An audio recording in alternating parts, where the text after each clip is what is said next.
నిత్యం చూస్తూనే ఉంటాం, అదేవిధంగా వింటూనే ఉంటాం. ఎక్కువగా ఫోరెన్సిక్ ఏదైనా పెద్ద పెద్ద క్రైమ్స్ జరిగినప్పుడు ఫోరెన్సిక్ ఎక్స్పర్ట్స్ వచ్చారా, ఫోరెన్సిక్ వాళ్ళు వచ్చారా అని సినిమాల్లో కూడా వీటికి సంబంధించి ఎక్కువగా చూపిస్తూ ఉంటారు. మరి ఫోరెన్సిక్ అంటే ఏమిటి, దొంగతనాన్ని ఎలా ఛేదిస్తుంది అనే అంశాన్ని మనం ఇప్పుడు షార్ట్గా తెలుసుకుందాం. ఫోరెన్సిక్ విభాగం అనేది నేర పరిశోధన కోసం శాస్త్రీయ పద్ధతులను ఉపయోగించే ప్రత్యేక విభాగం అని కూడా చెప్పవచ్చు. దొంగతనాన్ని ఛేదించడంలో ఫోరెన్సిక్ ఉపయోగాలు ఏమిటి? ముఖ్యంగా ఫింగర్ ప్రింట్ అనాలిసిస్, నిందుడి వేలిముద్రలను తీసుకోవడం.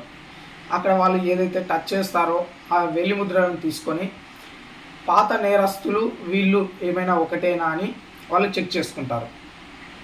సీసీటీవీ అండ్ డిజిటల్ ఫోరెన్సిక్స్, దొంగతనం జరిగిన ప్రదేశంలోని వీడియో రికార్డులను విశ్లేషించి దొంగలను కనిపెట్టడానికి ప్రయత్నం చేస్తారు.